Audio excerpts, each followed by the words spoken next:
हम लोग पढ़ रहे हैं भूगोल, जो बच्चे नए हैं उनके लिए। और विगत 4-5 क्लास हम लोग पढ़ चुके हैं, मुझे जहाँ तक लगता है। और जो फर्स्ट सेमेस्टर में 2 पेपर होते हैं, एक फंडामेंटल ऑफ जियोग्राफी है, फर्स्ट पेपर है, फर्स्ट पेपर है। और सेकंड जो है आपका वो क्या है, फिजिकल जियोग्राफी है, भौतिक भूगोल के नाम से हम जानते हैं। देखो, पेपर हर बच्चे को आना चाहिए, नाम उसका ना केवल पेपर का नाम आना चाहिए, बल्कि पूरा जो पाठ्यक्रम है, पूरा सिलेबस है, वो भी आपको याद होना चाहिए कि आखिर आपको पढ़ना क्या क्या है। ठीक है ना। और सिलेबस, ना केवल सिलेबस, बल्कि जो टॉपिक दिए हैं उन टॉपिक के बारे में भी आपको अच्छी तरीके से एक अच्छी समझ होनी चाहिए। ठीक है ना। और जब किसी भी विषय वस्तु के प्रति आपकी एक अच्छी समझ बन जाती है तो फिर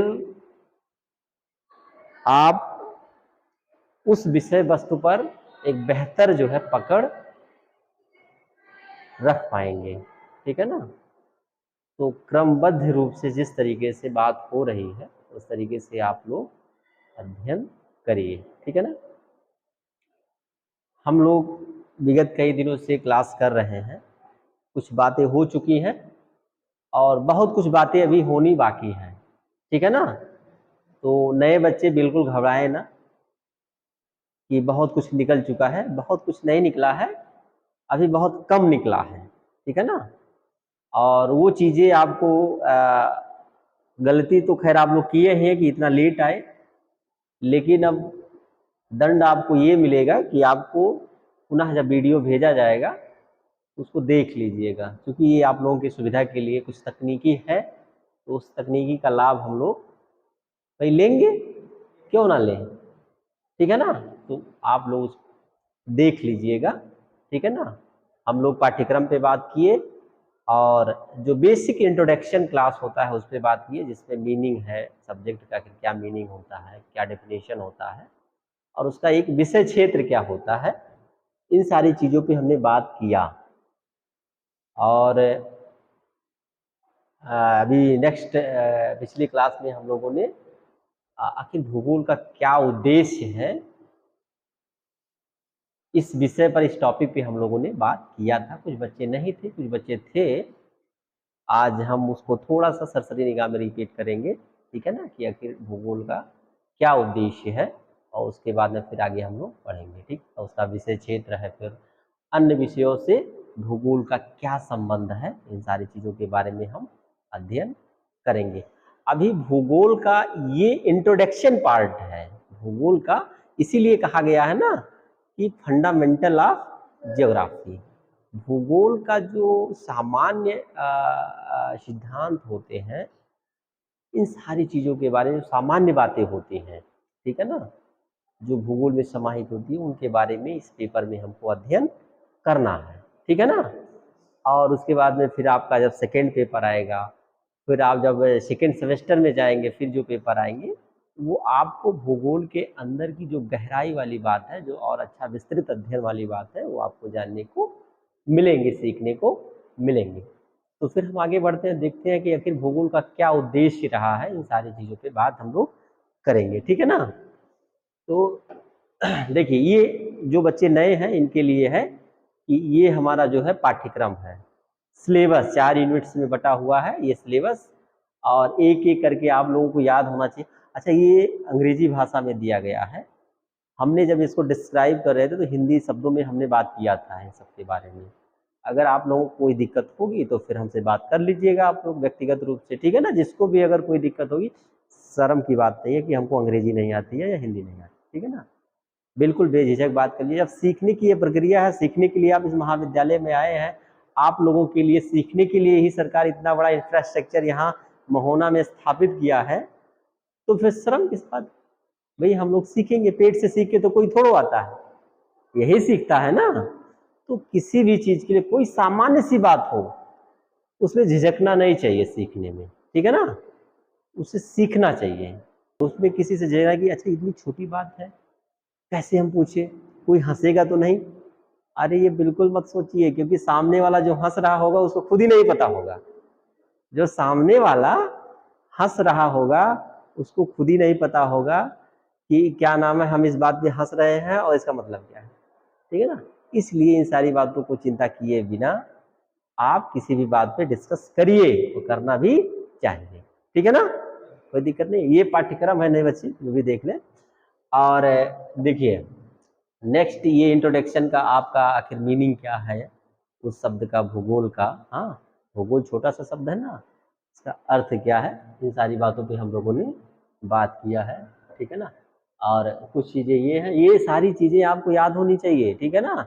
इसीलिए कुछ चीज़ें ऐसी हैं जो फैक्ट कलर में दिया गया है ना, इसीलिए जो कलर्ड में दिया गया है वो चीज़ें आप लोगों के लिए महत्वपूर्ण हैं।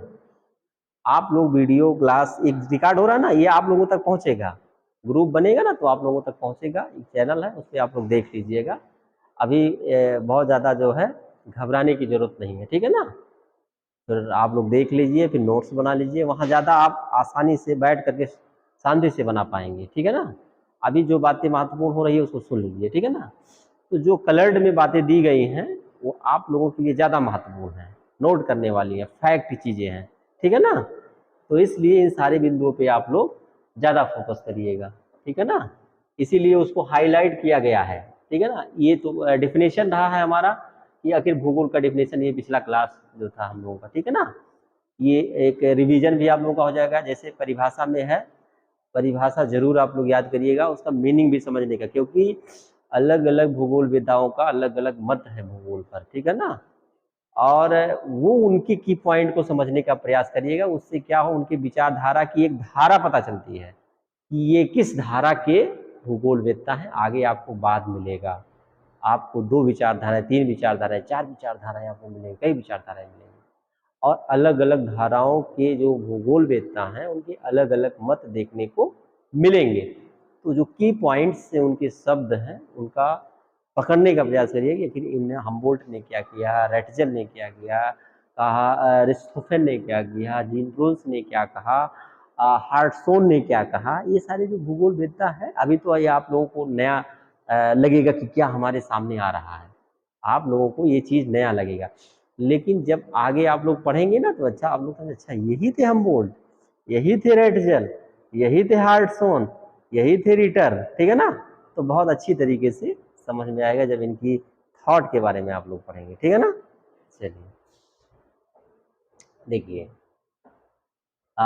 विषय क्षेत्र पे हम लोगों ने बात किया था और बहुत अच्छी तरीके से बात किया था और लंबी वार्ता हुई थी, ठीक है ना। तो इस पे ये उद्देश्य पे हम लोग बात कर रहे थे कि जिस दिन आप लोग हिस्ट्री की क्लास पढ़ रहे थे, ठीक है ना। और संयोग से हम लोग कुछ बच्चे थे तो हम कहे उनका समय नुकसान ना हो तो उनके बीच में बात हो जाए, तो इसलिए हम लोग बात किए थे, ठीक है ना, कि भूगोल के उद्देश्य पे। जैसे उद्देश्य का मतलब क्या होता है, आप लोग यहाँ आए हैं ना तो आपका कुछ उद्देश्य होगा, होगा ना। एक उद्देश्य है ना कि आप लोग स्नातक की डिग्री लेने आए या शिक्षा ग्रहण कर रहे हैं, उसका क्या होता है भाई, एक अच्छे नागरिक बनने के साथ साथ जीविकोपार्जन के लिए एक अच्छा रोजगार आपको मिल जाए, जिससे अपना परिवार, अपना विकास करिए, परिवार का विकास करिए, समाज का विकास करिए, राष्ट्र निर्माण में अपना बेहतर योगदान आप दीजिए। आपका ये उद्देश्य है ना, आपने उद्देश्य तय किया है। तो इसी तरीके से आखिर भूगोल विषय है, तो भाई हम क्यों भूगोल पढ़ें, भूगोल हम क्यों पढ़ें भाई, जब तक क्या नाम है वो समाज के लिए कुछ अपना एक उद्देश्य बना के काम ना करे, अच्छा काम ना करे, तो फिर हम उसके प्रति क्यों आकर्षित हों। आकर्षित होने के लिए कुछ रीजन होना पड़े ना। तो आखिर वही भूगोल के क्या उद्देश्य इन्होंने बनाया है कि आखिर ये क्या करेंगे देश के लिए, समाज के लिए, ठीक है ना। तो उसी के बारे में ये कुछ दिया है। पॉइंट वाइज हम बात करेंगे, कुछ बातें बहुत सारी हो गई हैं। जैसे अभी एक उद्देश्य ये है कि भूगोल भूतल का अध्ययन करता है, भाई भूतल का तो अध्ययन करता ही करता है। ये बातें तो बहुत पहले से हम लोग पढ़ते चले आ रहे हैं, हर क्लास में आता है ना, भूगोल भूतल का अध्ययन करना। और भूतल का मतलब आप लोग समझ गए होंगे बहुत पहले से, ना केवल हम स्थल की बात करते हैं बल्कि आंतरिक संरचना और वायुमंडल तक की बात करते हैं, ठीक है ना। और ये बहुत बड़ा कॉन्सेप्ट है भूतल, ठीक है ना। वो धीरे धीरे वो सारी बातें आएंगी, जिसे हम स्थल मंडल, जल मंडल, वायुमंडल, ये सारे चीजों में उसको जो हम विस्तृत रूप से देखेंगे, ठीक है ना। नेक्स्ट है आपका क्षेत्रीय विभिन्नता का निरूपण, रिप्रेजेंटेशन ऑफ एरियल डिफरेंशिएशन। देखिए क्या लिखा, स्थान या क्षेत्र भौगोलिक अध्ययन का केंद्र बिंदु होता है। स्थान, कोई स्थान जो होता है या क्षेत्र होता है, भौगोलिक अध्ययन का क्या होता है, केंद्र बिंदु होता है, ठीक है ना। स्थान बहुत महत्वपूर्ण चीज है भूगोल में, स्थान समय, ये दो चीज बहुत महत्वपूर्ण चीज है, ठीक है ना। और वस्तु, स्थान समय और वस्तु, तीन चीजें आगे आपको मिलेंगी भी ये चीजें, ठीक है ना। पृथ्वी के तल पर विद्यमान विभिन्न स्थान या क्षेत्र एक दूसरे से भिन्न होते हैं। जो इस धरातल पर है कोई भी वस्तु है, वो क्या है, एक दूसरे से भिन्न, स्थान हो या वस्तु हो, भिन्न होते हैं। भाई कहीं बहुत ऊंचा पहाड़ हो गया, कहीं बहुत नीची घाटी हो गई, है ना। कहीं पठार है तो कहीं मैदान है, कहीं जंगल है तो कहीं मरुस्थल है। डिफरेंशिएशन मिल रहा है कि नहीं मिल रहा है, मिल रहा है। चाहे वो स्थान हो या कोई वस्तु हो, आपको अंतर देखने को मिलेगा, ठीक है ना। और भिन्नता पे जर्मन भूगोलवेत्ता, एक जर्मन भूगोलवेत्ता था अल्फ्रेड हेटनर, क्षेत्रीय विभिन्नता पर, एरियल डिफरेंशिएशन पे इनका बहुत विशद अध्ययन जिसे कहा जा सकता है, बृहद अध्ययन, गहन अध्ययन इन्होंने किया है, ठीक है ना, अल्फ्रेड हेटनर ने। ये चीजें थोड़ा सा अगर आप हिंट करके लिख देंगे कि क्षेत्रीय विभिन्नता पर जो है अल्फ्रेड हेटनर का बहुत गहन अध्ययन है, ठीक है ना, ये चीजें हैं महत्वपूर्ण, ठीक है ना। अभी देखिए उनका एक परिभाषा है अल्फ्रेड हेटनर का, क्या है इन्होंने दिया क्षेत्रीय विभिन्नता पर, भूगोल एक क्षेत्र वर्णनीय विज्ञान है जिसके अंतर्गत पृथ्वी के स्थानों और क्षेत्रों की विभिन्नता और उनके स्थानिक संबंधों का अध्ययन करता है, ठीक है ना। ये चीजें अल्फ्रेड हेटनर कहते हैं। तो वही पुरानी बातें सब हैं आज जो हम लोग एक बार कर चुके हैं, ठीक है ना। अब नेक्स्ट देखिए, एक विशेषता ये भी है कि भूगोल का एक उद्देश्य ये भी होता है, भूगोल का एक उद्देश्य ये भी होता है कि मानव ग्रह के रूप में पृथ्वी का अध्ययन करता है। भूगोल जो है मानव निवास या मानव ग्रह के रूप में पृथ्वी का अध्ययन करना, ठीक है ना। ये भी एक भूगोल का उद्देश्य, भाई मानव का निवास स्थान तो है ही है, पृथ्वी मानव का निवास स्थान है कि नहीं है। आप लोग सहमत है इस चीज से कि नहीं सहमत है, सहमत है बिल्कुल, क्योंकि अभी तक जहां तक ज्ञात है पृथ्वी पर ही एक ऐसा है कि जहां मानव निवास करता है। और कोई ग्रह है क्या जिसमें मानव निवास करता है, नहीं है। हमको तो नहीं पता, आप लोगों को पता है क्या, नहीं। मानव अभी केवल पृथ्वी पर ही है। हाँ, हालांकि मानव बहुत महत्वाकांक्षी होता है, मानव जो है बहुत क्या होता है, महत्वाकांक्षी होता है।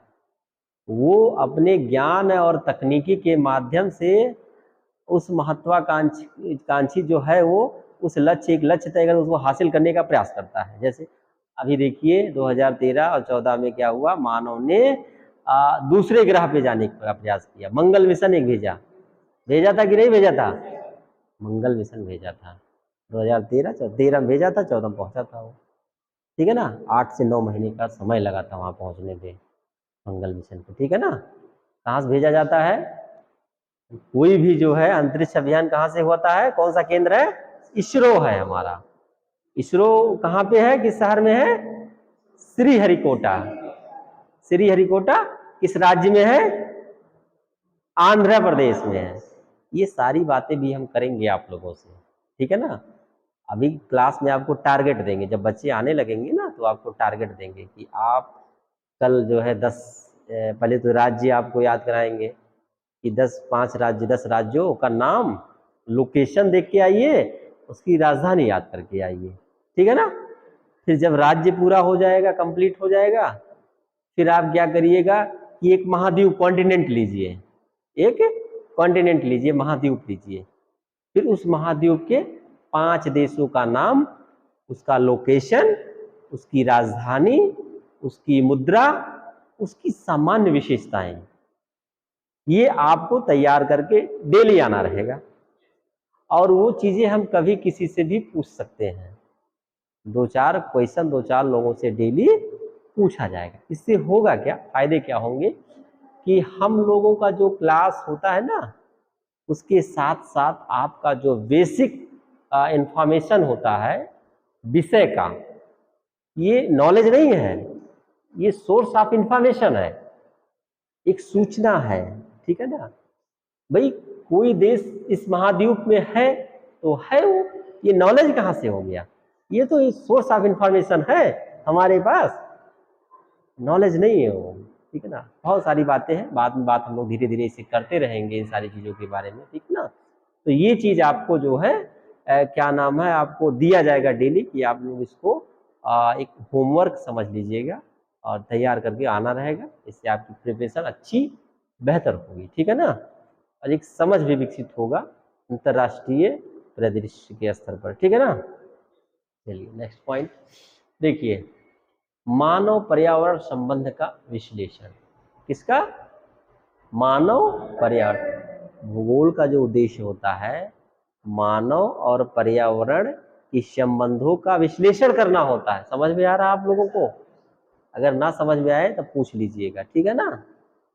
मानव और पर्यावरण के संबंधों का विश्लेषण। लग रहा है आप रात में सोए नहीं है, रात में सोए नहीं है ना। हाँ, वो ज्यादा लेट तक जो है जगना, रात में लेट तक जगना का मतलब लेट नाइट तक अगर आप जगते हैं तो फिर दिक्कत होती है। कम से कम जगिए तो सार्थक काम करिए। मोबाइलें देखते रहे होंगे, यूट्यूब फेसबुक दुनियादारी जो भी चलता है यही होता है ना। हाँ, तो सार्थक चीज़ें आप लोग करेंगे। और एक चीज़ और जान लीजिए, एक नया शोध है कि आप लोग जब भोजन कर लेते हैं फिर सोने चले जाते हैं, ये होता है ना, या कुछ बच्चे पढ़ते हैं, मतलब सोने से 1 घंटे पहले तक आप बिल्कुल मोबाइल मत देखिए। इसकी जो लाइट होती है ना, वो आँख को बड़ा नुकसान करता है। और फिर आप अगर मोबाइल देख लिए 2-4-10 मिनट तो फिर आपकी 1 घंटा नींद और लेट आएगी, 1 घंटे नींद आपको लेट आए। इसलिए सोने से पहले मोबाइल वाला काम मत करिए, मोबाइल वाला काम पहले से करके बैठ जाइए। जो भी हो उसको अपने शेड्यूल में पहले रखिए, जो भी फेसबुक चैट दुनियादारी जो भी व्हाट्सएप करना हो वो सोने से 1 घंटा पहले कर लीजिए, ठीक है ना। हम लोग भी करने का प्रयास करते हैं कि ना देखें तो, लेकिन कभी कभी हो जाता है, तो प्रयास ये करिए। ये व्यक्तिगत हम लोगों का शोध है, एक प्रकार से कह सकते हैं, ठीक है ना, और आप लोगों को भी लाभ मिलेगा इस चीज़ का। नेक्स्ट पॉइंट, मानव पर्यावरण का संबंध का विश्लेषण करता है। भाई मानव तो है ही है, उसका एक पर्यावरण होता है, तो भूगोल का काम है कि फिर मानव के बारे में भी अध्ययन करना और उसके पर्यावरण के बारे में भी, और दोनों में कौन सा संबंध होता है, मानव को पर्यावरण कैसे प्रभावित करता है, पर्यावरण तो समझते हैं ना, हाँ, कैसे प्रभावित करता है, इन चीजों के बारे में भी इसका उद्देश्य है अध्ययन करने का, ठीक है ना। क्षेत्र संगठन का अध्ययन, स्टडी ऑफ स्पेशल ऑर्गेनाइजेशन, किसी प्रदेश के प्राकृतिक तथा मानवीय संसाधनों के अनुकूलतम उपयोग की व्यवस्था को क्षेत्र या स्थानिक संगठन कहा जाता है, ठीक है ना। प्राकृतिक तथा मानवीय संसाधन, देखिए संसाधन 2 प्रकार के होते हैं, एक प्राकृतिक संसाधन और एक मानवीय संसाधन। संसाधन पहली बात क्या होता है, संसाधन हम उस चीज को कहते हैं जो मानव के लिए उपयोगी हो, मानव के लिए उपयोगी हो, या मानव किसी भी तत्व या वस्तु को अपनी ज्ञान और तकनीकी के माध्यम से वो अपने लिए उसको उपयोगी बना लेता है। अब जैसे जैसे मान लीजिए कि कोई भी खनिज संसाधन है वो नीचे दबा पड़ा है, तो मानव के लिए उपयोगी कहाँ से हुआ, वो नहीं हुआ, तो हम उसको संसाधन थोड़ो कहेंगे, नहीं कहेंगे। लेकिन जब अपने ज्ञान और तकनीकी के प्रयोग से बड़े बड़े मशीनों के माध्यम से वहां से निकालता है, नीचे से लोहा निकाल लिया, कोयला निकाल लिया, बॉक्साइट, मैग्नीशियम, पेट्रोलियम पदार्थ, सोना, चांदी, तमाम तत्व निकाल लिए और निकाल के ला करके फैक्ट्री में डाल दिया। फैक्ट्री भी किसने बनाया, मानव ने बनाया, और किससे बनाया, अपनी ज्ञान और तकनीकी का प्रयोग करते हुए बनाया, बनाया ना। और उसको क्या बहुमूल्य, उसकी गुणवत्ता में वृद्धि कर दिया। वृद्धि किया कि नहीं किया? उसकी गुणवत्ता में वृद्धि कर दिया, जिससे उसका मूल्य बढ़ गया, उसका मूल्य बढ़ गया और मानव के लिए क्या हो गया? उपयोगी हो गया। तो क्या हो गया? वो संसाधन हो गया। ठीक है ना? तो दो संसाधन, एक प्राकृतिक। तो प्राकृतिक मतलब वो चीज, सारी चीजें आती है जिसमें जीव ना हो, जिसमें जीव ना हो, भौतिक हो, प्राकृतिक है। ठीक है ना? और मानवीय संसाधन जो मानव ने निर्मित किया, मानव ने जिसको ज्यादा निर्मित किया। अभी जैसे कुछ जो प्राकृतिक संसाधन, जैसे मान लीजिए जैसे वाटर रिसोर्स है, क्या है? वाटर रिसोर्स है, वो भौतिक रूप से हमारे प्रदत्त है और मानव अपने ज्ञान और तकनीकी के प्रयोग करके उसको कई रूप में उसका जो क्या करता है? उपयोग करता है। कई रूपों में क्या करता है? उसका उपयोग करता है। ठीक है ना? उसी तरीके से मानवीय संसाधन है। मानव ने बहुत सारी चीजों का निर्माण किया, जैसे शहरों का निर्माण किया, गांव का निर्माण किया, कृषि संरचना का निर्माण किया। किया कि नहीं किया है? मानव ने किया ना। एक क्या नाम है, एग्रीकल्चरल लैंडस्केप डेवलप कर दिया इसने। ठीक है ना? इंडस्ट्रियल जो है एक सेक्टर डेवलप कर दिया, औद्योगिक क्षेत्र का निर्माण इसने किया। ये क्या है? किसने बनाया? मानव ने बनाया। तो ये मानव निर्मित है ना। तो दोनों में डिफरेंस, अगर हम भौतिक संसाधन और मानवीय संसाधनों में डिफरेंस करें, तो जो भौतिक संसाधन होते हैं वो प्रकृति प्रदत्त होते हैं और जो मानवीय संसाधन होते हैं वो मानव द्वारा प्रदत्त होते हैं। जैसे जनसंख्या संसाधन हो गया। ठीक है ना? ये बहुत सारी चीजें अभी जो हमने बात किया। तो ये तो कह इन सारी जो उद्देश्य, इन सब चीजों का जो है भूगोल का उद्देश्य होता है, इन सारी चीज का अध्ययन करें। किस लिए करता है? मानव की भलाई के लिए करता है। ठीक है ना? तभी तो मानव उसके प्रति आकर्षित होगा, तभी तो होगा ना। चलिए नेक्स्ट आगे बढ़ जाए हम लोग। हाँ, भूगोल का उद्देश्य देखिए लास्ट में क्या है, लास्ट में आ गया वो बात। भूगोल का उद्देश्य मानव कल्याण या लोक हित है, human welfare and public good. ठीक है ना? हर चीज का, कोई भी चीज, कोई भी विषय, सबका उद्देश्य होता है मानव कल्याण। लोक हित या मानव कल्याण हर विषय का उद्देश्य होता है। ठीक है ना? सब लोग मानव के हित के लिए काम करते हैं, मानव की सुविधा के लिए ही काम करते हैं कि कैसे जो है मानव को अच्छी सुविधाएं। अब देखिए क्या करता है इसमें, बहुत सारी बातें हैं जो समस्याएं समाज में होती हैं, जो देश राष्ट्र समाज में समस्याएं होती हैं, जैसे क्या निर्धनता है, बीमारी है, अकाल है, अपराध है, सामाजिक भेद में जैसे जाति वर्ग भाषा, तमाम समस्याएं हमारे समाज में है ना। कैसे दूर हो ये, और एक बेहतर समाज का कैसे निर्माण हो सके, एक बेहतर समाज का कैसे निर्माण, ये सारी बातें जो है एक बार पुनः हम लोग रिपीट कर लिए आज। और चूंकि बहुत सारे बच्चे थे नहीं, तो ये सब और भी कुछ उद्देश्य होंगे, आप लोग भी समझ सकते हो, बहुत सारी बातें मिलेंगी भी। ठीक है ना? तो कुछ मुख्य जो भूगोल के उद्देश्य हैं ये आपके सामने रखे गए हैं। ठीक है ना? नेक्स्ट आगे बढ़े हम लोग। देखिए नेचर क्या है, प्रकृति क्या है, नेचर ऑफ जियोग्राफी। ठीक है ना? भूतल भूगोल का आधार है, इस पर भूगोल का एकाधिकार भी है। इस पर भूगोल का एकाधिकार का मतलब जानते हैं क्या होता है? कि मैक्सिमम परसेंटेज में इसी विषय का जो है पूरा अधिकार क्षेत्र हो काम करने का हो। ठीक है ना? कि अधिकतम मात्रा में ये इस चीज पर क्या नाम है, ये विषय काम करे। ठीक है ना? तो इसीलिए ये कहा गया है कि भाई जो सरफेस लेवल है, अगर कोई कहता है कि ये बताइए पहाड़ों का अध्ययन, देश का अध्ययन और मैदान का, नदी का, झील झरने का, फसल का, इस सारी चीजों का अध्ययन किसमें होता है, किस विषय में होता है, तो कोई आंख मूंद के बता देगा कि भैया ये भूगोल में अध्ययन होता है। बताएगा कि नहीं बताएगा? कोई कहेगा पृथ्वी का अध्ययन किसमें होता है, तो बताएगा कि नहीं भूगोल में? बता देगा भूगोल में होता है। कि कोई संशय है? नहीं।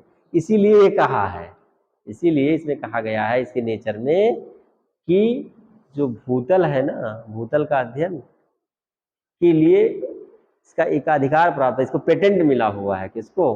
भूगोल। ठीक है ना? देखिए एक पॉइंट है इसमें, भूगोल के अतिरिक्त अन्य कोई भी विज्ञान पृथ्वी के तल का अध्ययन नहीं। अब देखिए इसके अंदर दम्भ आ गया, घमंड आ गया कि नहीं आ गया? नहीं करेंगे तो हम ही करेंगे, नहीं तो कोई नहीं करेगा, ठीक है ना। ये घमंड ही बोलता ना भाई, ठीक है आप अच्छे हैं लेकिन दम घमंड नहीं रखना चाहिए, ठीक है ना, धैर्य बना के रहना चाहिए। तो विश्व की संपूर्ण घटनाएं या तो कहीं ना कहीं पृथ्वी तल से संबंधित होते हैं। यही कारण है कि सभी विज्ञानों के अध्ययन में तत्व का संबंध निश्चित रूप से भूगोल से होता है। भूगोल की वैज्ञानिक व्याख्या, भूगोल वैज्ञानिक व्याख्या भी करता है, ठीक है ना। कोई घटना हो वो पृथ्वी तल से ही संबंधित होता है। अब पृथ्वी तल का मतलब क्या, चाहे अंदर हो चाहे ऊपर हो, यही तो होती है सारी घटनाएं। और कहाँ होती हैं? और कहीं होती है? भाई ज्वालामुखी क्रिया हो गई, वो नीचे से आ गई ऊपर। हाँ, भूकंप आ गया, प्लेटें हिल रही हैं, खिसक रही हैं। यही तो होता है? आंधी तूफान चक्रवात कहाँ आता है? वायुमंडल में आता है, ठीक है ना। प्रभावित कौन होता है? घर गिरते हैं, पेड़ गिरते हैं, फसलें नष्ट हो जाती हैं, मानव का जो है जन धन जिसे कहते हैं उसका नुकसान होता है। ये सारी घटनाएं कहाँ होती हैं? इसी सरफेस लेवल पे होती हैं, यही है ना। अच्छा, समझ में आ रहा है कि नहीं आ रहा है? देखो दिमाग खोल के बैठो बच्चों, ऐसा ना हो कि खाली हम पंडित जी के तरीके से और कोई भागवत कथा या राम कथा जो भी हो कहते चले जाएं। आप लोग आंख मूंद करके सुनते जाइए, नींद लेते जाइए ऐसे ऐसे करके, हाँ, और आपको कहानी याद ही ना हो तो कोई मतलब, प्रसाद लेने का कोई मतलब नहीं। आपको कहानी के बारे में इतना पंडित जी बोले ही तो उसको तो याद होना चाहिए ना। और नहीं अगर समझ में आ रहा तो उसको पूछिए, लेकिन अंतिम में मत पूछिए कि पंडित जी सीता जी किसकी पत्नी थी। बीच में पहले जिस समय बात हो रही हो सीता जी की विवाह की, उसी समय देख लीजिए ध्यान से कि वो राम की पत्नी थी या किसी और की। भाई सुनेंगे नहीं तो आप एक दूसरे का संबंध अलग जोड़ देंगे, यही है ना। तो एकदम बी फोकस्ड होकर के क्लास में बैठिए, ठीक है ना समझ में आए खड़ा होकर के पूछ लीजिए। हमेशा पेन और नोटबुक आपके हाथ में होना चाहिए, ठीक है ना। बहुत सारी इसमें महत्वपूर्ण बातें आई भी, बहुत सारी महत्वपूर्ण बातें आई भी। कुछ लोग उसको नोट किए, कुछ लोग नहीं नोट किए। जो नोट किए वो दोबारा रिवीजन कर लेंगे तो उनको तैयार हो जाएगा, और जो नहीं नोट किए वो उनका भाग्य जाने, ठीक है ना। तो इसलिए जो महत्वपूर्ण बातें हैं आप लोग उसको नोट करते रहिए, ठीक है ना। तो अंतर आना चाहिए ना, आपको अंतर करना आना चाहिए कि ये हमारे लिए अच्छी चीजें हैं, ये हमारे लिए अच्छी थोड़ा सा कम है।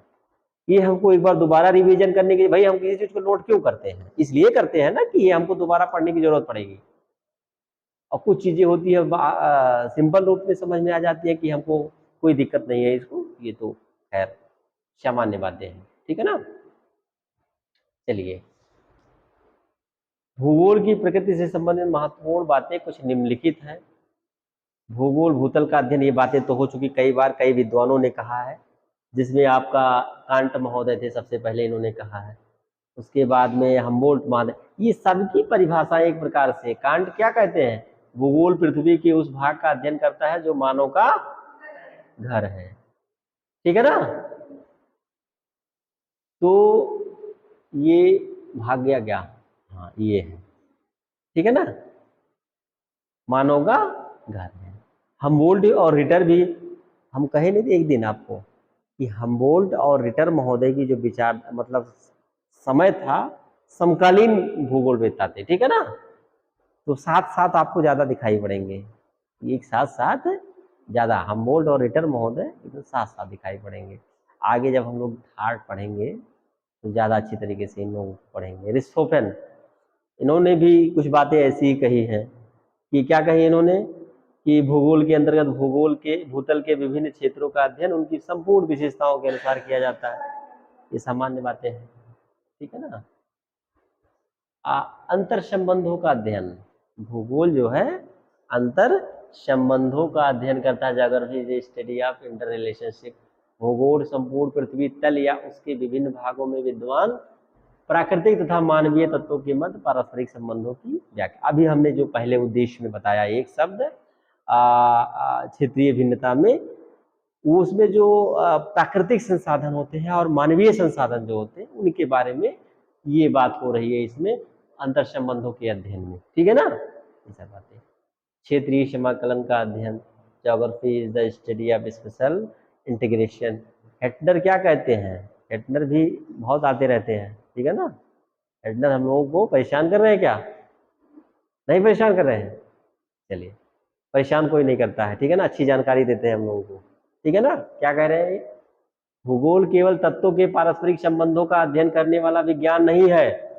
ये क्या कह रहे हैं, केवल तत्वों का, जो तत्व है एलिमेंट्स है, खाली उन्हीं के बीच संबंधों का अध्ययन नहीं करता, फिर किसका करता है, यह स्थानिक समाकलन का क्रमबद्ध विज्ञान है, ठीक है ना।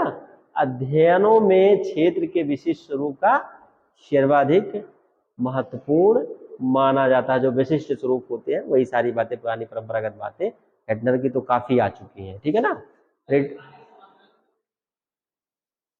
देखिए ये कहते हैं कि स्थानिक समाकलन का जो है क्रमबद्ध विज्ञान है। पहले ये कहते पारस्परिक संबंधों का अध्ययन करने वाला विज्ञान नहीं है केवल, ठीक है, इंटर रिलेशन का स्थानिक संबंध भी ये देखता है। जैसे एक समग्र अध्ययन होता है और एक होता है स्थानिक जो है समाकलनों का अध्ययन। स्थानिक मतलब किसी एक क्षेत्र विशेष का अध्ययन हो गया, ठीक है ना। जब छोटा छोटा जो है हम सिस्टमेटिक रूप से अध्ययन करेंगे तब वो अध्ययन ज़्यादा अच्छा होता है। आगे अभी हम लोगों को मिलेगा क्या नाम है अध्ययन की पद्धतियाँ। तो मुख्य रूप से 2 अध्ययन की पद्धतियाँ हैं, एक क्रमबद्ध अध्ययन, एक प्रादेशिक अध्ययन, आगे हम लोगों को मिलेगा। तो जो सिस्टमेटिक अध्ययन होता है, स्थानिक समाकलन का क्रमबद्ध इन्होंने विज्ञान कहा। किसी भी वैज्ञानिक जब अध्ययन कोई चीज जब होता है ना, तो वो ज्ञान और तर्क पर उसको परीक्षण करना पड़ता है। ज्ञान और तर्क पर उसको क्या करना पड़ता है, परीक्षण करना पड़ता है। उसको मानने से नहीं होता है, कल्पना से नहीं होता है। कुछ चीजें होती हैं जो काल्पनिक होती हैं, मान ली जाती हैं, लेकिन विज्ञान इसकी अनुमति नहीं देता है। विज्ञान कहता है कि इसका वैज्ञानिक परीक्षण करके दिखाइए, प्रयोग करके दिखाइए। कोई उपग्रह, हम क्या चांद पे जा रहे हैं ना, जल्दी पहुंच जाएंगे 1-2 दिन में, तो वो पहले भेज रहा मिशन, भेजा ना, पहले मानव रहित मिशन भेज करके देखेगा, परीक्षण करेगा कि क्या मानव भी जा सकता है। बाद में तो देखेगा ना, पहले देख ले इसे कि कौन कौन सी समस्याएं आ रही हैं, प्रयोग कर रहा है। अभी चांद पर जाने का वो विज्ञान प्रयोग कर रहा है। और कुछ लोग जा चुके हैं, जा चुके हैं, कौन जा चुका है,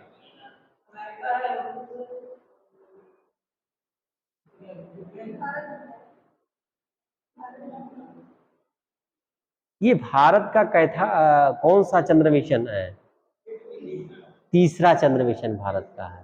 पहला कब गया था, 2008 में पहला चंद्र मिशन गया था, ठीक है ना। दूसरा 2020 में गया था, दोनों फेल कर गए थे किसी कारणों से। ये तीसरा गया है। वैज्ञानिकों का जो है अथक जो प्रयास रहा है, और हम लोग ये आशा करते हैं कि इस बार हमारा ये सफल रहेगा, ठीक है ना। इसी के साथ साथ अभी रूस ने भी अपना एक चंद्र मिशन भेजा था, ठीक है ना, लेकिन उसका क्या हो गया, क्रैश कर गया। नाम जरूर याद कर लीजिएगा, ठीक है ना, पूछिए, हाँ ठीक है। तो सबसे पहले 1969 में रूस ने जो है अपना क्या अभियान भेजा था, देखो कितने साल पहले भेजा था, रूस ने भेजा था चंद्र मिशन, और उसने मनुष्य को भेज दिया, ने मनुष्य को भेज दिया। अभी हम लोग परीक्षण कर रहे हैं, जाएंगे, फिर हमारे यहाँ से मनुष्य जाएंगे, फिर चंदा मामा क्या चल के हम लोग पार्टी करेंगे, करेंगे कि नहीं करेंगे भाई। वहाँ जमीनें खरीदी जाएंगी, होटल बनाए जाएंगे, घर बनाए जाएंगे, रहेंगे, अपना एंजॉय किया जाएगा। हाँ, रास्ते का समय जो भी लगे, 1 महीने की यात्रा रहेगी, है ठीक है ना, चलेंगे अपना और एंजॉय करेंगे अपना वहाँ, क्यों। हाँ, लेकिन इसके साथ साथ उसके मिशन को भी याद रखिए, ठीक है ना। और आज का जो मिशन है उसमें कितने पार्ट्स में बनाया गया है, क्या है, कहाँ से भेजा जाता है, कौन सा पॉइंट है, और रॉकेट कौन सा लेके जाता है, तमाम चीज़ें हैं उसमें, बहुत सारे भाग हैं। धीरे धीरे हम बात भी करेंगे आप लोगों से। एक अलग हम लोग क्लास चलाएंगे इस विषय पर, छोटा छोटा करके, छोटी छोटी बातों पे हम लोग चर्चा करेंगे। लेकिन आप लोगों का जब एकेडमिक क्लास समाप्त हो जाएगा और 2:30 से 3 या 3 से 3:30 के बीच का जो समय भी बचेगा, जब कोई क्लास नहीं रहेगा, तो आधे घंटे का एक क्लास हम लोग चला लेंगे, क्या दिक्कत है, बात कर लेंगे हम लोग, ठीक है ना। तो हमारा खुला रहेगा ना कि टॉपिक से नहीं बात करना है, हम लोग चाहे दुनिया, देश दुनिया की कोई भी बात करें, हाँ, लेकिन वो पढ़ाई से रिलेटेड रहेगा, आप लोगों के क्या नाम, फ्यूचर से रिलेटेड रहेगा, ठीक है ना। इन सारी बातों पे हम बात करेंगे आप लोगों से, ठीक है ना। समझ में आया कि मतलब सिस्टमेटिक रूप से ये अध्ययन करता है, समाकलन करता है, ठीक है ना। रीटर भी है, इनके भी विचार ऐसे हैं, ठीक है ना। तो ये सारी चीज़ें हम लोग तो हंस के रह जाते हैं, एक एक बातों को लेकर के ज़्यादा लंबा डिस्कस करने लगते हैं, इसीलिए बहुत धीरे हम लोगों की गति है। एक जो है भूगोल एक अंतरानुशासनिक विज्ञान है, geographical is the interdisciplinary science है। क्या कहते हैं इसमें, भूगोल एक स्थानिक विज्ञान है। जैसे वही सारी बातें घूम मार फिर के शब्दों को, जैसे एक कान इधर से पकड़ लीजिए या ऐसे पकड़ लीजिए, पकड़ रहे हैं आप कान, बातें वही हो रही हैं, ठीक है ना। ज़्यादातर मैक्सिमम बातें वही हो रही हैं। आप लोगों को भी लगेगा कि ये बातें कई बार रिपीट हो रही हैं, आप लोगों को भी लगेगा कि ये बातें कई बार रिपीट हो रही हैं, ठीक है ना। यहाँ पर इस पेपर में लगेगा आपको कुछ तक आगे, थोड़ी दूरी तक अभी। हाँ, जिसके अंतर्गत प्राकृतिक और मानवीय दोनों प्रकार के तत्वों का क्षेत्रीय वितरण का अध्ययन सम्मिलित होता है, वही बातें यथार्थ क्रमबद्ध ये बता देंगे अभी कि जो प्राकृतिक संसाधन है और मानवीय संसाधन है, कोई क्षेत्रीय आधार पे करता है, कोई समग्र रूप से करता है, अध्ययन किया जाता है, ठीक है ना। खाली ये मेन पॉइंट आप इसको, एक अंतरानुशासनिक विज्ञान है, क्या बातें होती हैं 2 बिंदुओं में, उसको आप लोगों को समझ होना चाहिए, जानकारी होनी चाहिए, ठीक है ना। भूगोल एक अनुप्रयुक्त विज्ञान है, ज्योग्राफी इज ये अप्लाइड साइंस, ये महत्वपूर्ण है, ज्योग्राफी इज ये अप्लाइड साइंस, ठीक है ना। क्या है कहते हैं, भूगोल के अंतर्गत देश, प्रदेश या क्षेत्र के प्राकृतिक, आर्थिक, मानवीय संसाधनों के सर्वेक्षण, पर्यवेक्षण तथा मूल्यांकन किया जाता है इसके अंतर्गत। अभी कह रहे हैं कि वास्तविक कोई रिजल्ट हमको लेना है किसी चीज का, हमको वास्तविक रिजल्ट लेना है, उसका अप्लाइड स्टडी करिए। क्या करिए, किसी भी प्राकृतिक, आर्थिक, मानवीय जो रिसोर्स होते हैं उनका हम सर्वे करते हैं, मूल्यांकन करते हैं, पर सर्वेक्षण करते हैं, यहाँ कॉमा होना चाहिए, सर्वेक्षण और पर्यवेक्षण, ठीक है ना। सर्वेक्षण करते देखते हैं क्वेश्चनायर के माध्यम से। आज तो हमारे यहाँ बहुत, जैसे मान लीजिए वन संसाधन का अध्ययन करना है, मृदा संसाधन का अध्ययन करना है, या फिर किसी मानवीय संसाधन का अध्ययन करना है, या फिर क्या नाम है, किसी खनिज संसाधन का अध्ययन करना है, तो आजकल की ये है ना कि अभी एक बहुत सारी सेटेलाइट नाविक है। पहले हम लोग समुद्रों में मछली पकड़ने जाते थे तो जाल फेंके, मछली है ही नहीं वहां पर, और जाल खाली आ गई, क्या करेंगे, श्रम बर्बाद हुआ, समय बर्बाद हुआ। आज तो सेटेलाइट से बता दिया जाता है कि कौन सी मछली चाहिए आपको। अच्छा, आपको कौन कौन सी मछलियां होती हैं, नाम याद है आप लोगों को मछलियों के, शर्माइए मत। कुछ लोग शाकाहारी होंगे, कुछ लोग मांसाहारी होंगे। शाकाहारी कौन कौन है इसमें? अच्छा, मनुष्य भी शाकाहारी होता है क्या? शाकाहारी होता है मनुष्य? हमको तो पता नहीं था, मनुष्य शाकाहारी नहीं होता है। आगे जब हम लोग पढ़ेंगे इन्वायरमेंट ज्योग्राफी, उसमें बातें होंगी आप लोगों से, ठीक है ना, इसके बारे में, ठीक है ना। तो वो क्या करता है, बता देता है हमको कि ये मछली यहाँ, इसकी गैदरिंग ज़्यादा है इस मछली की, आप जहाज नाव लेके जाइए। अब तो बड़ी बड़ी मतलब जाल होती है, मशीन से फेंकी जाती है, फेंक दिया वहाँ और पूरा गैदरिंग इकट्ठा हो गया, पूरा भर के आ गई मछलियाँ, एक ही बार में लेके चले आए। क्या हुआ, तकनीकी के माध्यम से कितना ज़्यादा हमको जो है लाभ मिल रहे हैं, ठीक है ना। तो सर्वे करिए, देखिए, तकनीकी सर्वेक्षण करिए, पर्यवेक्षण करिए, फिर उस चीज़ का हम लोग मूल्यांकन करिए। ये हर चीज़ों पे अप्लाई होगा, किसी भी चीज़ पे, चाहे वो भौतिक संसाधन हो या मानवीय संसाधन हो या कोई भी चीज़ हो, ठीक है ना। चलिए। कहाँ तक बात हो गई, यहाँ तक बात हो गई। इस प्रकार संसाधनों से संपन्न विभिन्न क्षेत्रों पर वही बातें हैं, वही सारी चीजें हैं, ठीक है ना। इन पर जो है एक काम इन्होंने किया था, ब्रिटिश भूगोलवेत्ता थे डडले स्टाम्प महोदय। इन्होंने अप्लाइड ज्योग्राफी के विकास में डडले स्टाम्प ने काम किया था, का अग्रणी और सर्वाधिक महत्वपूर्ण योगदान रहा है, लिखा है डडले स्टाम्प का।